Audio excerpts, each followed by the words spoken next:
Everyone, ಹೇಗಿದ್ದೀರಾ ಎಲ್ಲರೂ? Good morning. So ನಾನಿವಾಗ ನಮ್ಮ ಮಮ್ಮಿ ಟೀ ನೋಡ್ಕೊ ಅಂತ ಹೇಳ್ಬಿಟ್ಟು ಹೋಗಿದ್ದಾರೆ. ಬೆಳಿಗ್ಗೆ ಎದ್ದ ತಕ್ಷಣ I thought it's been like 2 weeks ನಾನೆಲ್ಲೋ ಹೊರಗಡೆ ಹೋಗಿಲ್ಲ. And was feeling really low. ಏನು ಮಾಡೋಣ ಅಂತ ಯೋಚನೆ ಮಾಡಬೇಕಾದ್ರೆ ಇವತ್ತು ಸಿತಾರೆ ಜಮೀನ್ ಪರ್ ಮೂವಿಗೆ ಹೋಗೋಣ ಅಂತ ಇದ್ದೀನಿ. ಯಾಕಂದರೆ Taare Zameen Par is one of my favourite movie. So Sitaare Zameen Par ಬಗ್ಗೆ ಮಿಕ್ಸ್ಡ್ ರಿವ್ಯೂಸ್ ಕೇಳಿದ್ದೀನಿ.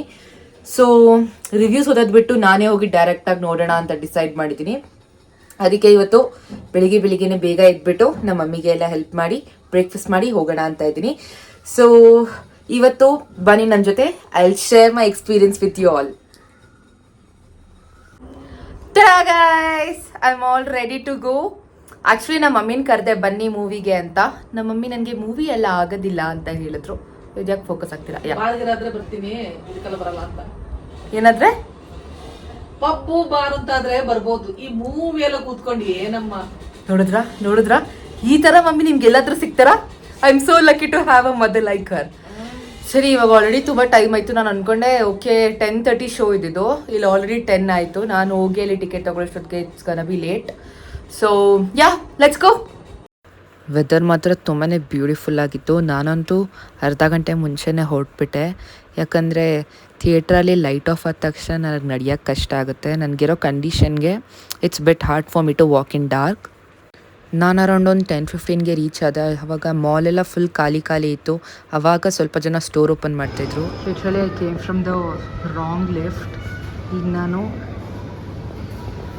ಇಲ್ಲಿಂದ ಇಲ್ಲಿಗೆ ಹೋಗಬೇಕು. ಫಸ್ಟೇ ಒಂದೊಂದು ಸ್ಟೆಪ್ಸ್ ಹೇಳೋದು ಸಿಕ್ಕಾಪಟ್ಟೆ ಕಷ್ಟ. So let's see. ಫೈನಲಿ ನಾನು ಬಂದು ಕೂತೆ.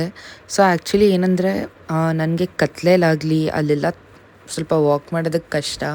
ಆ್ಯಂಡ್ ಇನ್ನೊಂದು ಏನಂದರೆ ನನಗಿರೋ ಕಂಡೀಷನ್ಗೆ ಅಂದರೆ ಕಣ್ಣು ಮುಚ್ಚಿದ್ರೆ ಬೀಳೋ ಥರ ಆಗುತ್ತೆ. ಅಂದರೆ ನನ್ನ ಕಾಲನ್ನು ಎಲ್ಲಿ ಇಡ್ತೀನಿ ಅನ್ನೋದು ನನಗೆ ಕ್ಲಿಯರಾಗಿ ಗೊತ್ತಾಗೋದಿಲ್ಲ. ಸೊ ಕತ್ಲೇಲಿ ತುಂಬಾ ಕಷ್ಟ ಅದು. ಇದು ಎಲ್ಲರಿಗೂ ಈ ಥರ ಆಗುತ್ತಾ ಅಂತ ನನಗೆ ಗೊತ್ತಿಲ್ಲ, ಬಟ್ ನ್ಯೂರಲಾಜಿಕಲ್ ಪ್ರಾಬ್ಲಮ್ ಇರೋರಿಗೆ ಆಗುತ್ತೆ. ಮೂವಿ ಬಗ್ಗೆ ಹೇಳಬೇಕಂದ್ರೆ ಇಟ್ ವಾಸ್ ಪ್ರಿಟಿ ಗುಡ್. ಚೆನ್ನಾಗಿತ್ತು. ಅಂದರೆ ಎಲ್ಲರೂ ಹೈಪ್ ಕೊಡ್ತಾ ಇದ್ರಲ್ಲ ವಾವ್ ಅಂತ, ಆ ಥರ ಇರಲಿಲ್ಲ. ಬಟ್ ಇಟ್ ವಾಸ್ ಗುಡ್, ಫನ್ನಿಯಾಗಿ ತುಂಬಾ ಚೆನ್ನಾಗಿತ್ತು. ಆ್ಯಂಡ್ ಆಮೇಲೆ ಬಂದು ಏನೋ ಒಂದು ವೀಡಿಯೋ ಮಾಡೋಕ್ಕೆ ಅಂತ ಹೋಗ್ತಾಯಿದ್ದೆ. ಅಷ್ಟರಲ್ಲಿ ಹಿಂದೆ ಒಬ್ಬರು ಅಂಕಲ್ ಬಂದು ನನಗೆ ಅಜೀಬ್ ಮಾಡಿಬಿಟ್ರು. ಸೊ ಅಷ್ಟರಲ್ಲಿ ಫುಲ್ ಕೋಲ್ಡ್ ಬೇರೆ, ಈ ವೆದರ್ಗೆ ನನಗೆ ಹೆಡೇಕ್ ಶುರು ಆಗೋಯಿತು. ಅದಾದಮೇಲೆ ನಾನು ವೀಡಿಯೋಸೇ ಮಾಡಲಿಲ್ಲ. ಕೊನೆಗೆ ನಾನು ಹೋಗಿ ಅಲ್ಲಿ ಶಾಪಿಂಗ್ ಎಲ್ಲ ಮುಗಿಸ್ಕೊಂಡು ನನಗೆ ಸ್ವಲ್ಪ ಐಟಮ್ಸ್ ಬೇಕಿತ್ತು, ಅದನ್ನು ತೊಗೊಂಡು ಮನೆಗೆ ಹೊರಟೆ. ಸೊ ನಾನು ಯಾವತ್ತೂ ಈ ಥರ ಮೂವೀಸ್ಗಾಗಲಿ ರೆಸ್ಟೋರೆಂಟ್ಗಾಗಲಿ ಒಬ್ಬಳೇ ಹೋಗೋಳೇ ಅಲ್ಲ. ಬಟ್ ಇವಾಗ ನಾನೇ ಚಾಲೆಂಜ್ ಮಾಡಿಕೊಂಡು ಒಬ್ಬಳೇ ಹೋಗೋಕ್ಕೆ ಸ್ಟಾರ್ಟ್ ಮಾಡಿದ್ದೀನಿ. ಯಾಕಂದರೆ ನಾವು ಒಬ್ಬರ ಮೇಲೆ ಡಿಪೆಂಡ್ ಆಗಿಬಿಟ್ರೆ ಅವ್ರು ನಮ್ಮ ಲೈಫಿಂದ ಹೋದಾಗ ನಮಗೆ ನಮ್ಮ ಲೈಫ್ನ ಡೇ ಟು ಡೇ ಲೈಫ್ ನಡೆಸೋದು ತುಂಬ ಕಷ್ಟ ಆಗುತ್ತೆ. ಸೊ ಇದಾಗಿತ್ತು ನನ್ನ ದಿನ. ನಿಮಗೆ ಇಷ್ಟ ಆದರೆ ಶೇರ್ ಮಾಡಿ, ಫಾಲೋ ಮಾಡಿ, ಹಾಗೆ ಸಬ್ಸ್ಕ್ರೈಬ್ ಮಾಡೋದನ್ನು ಮರಿಬೇಡಿ.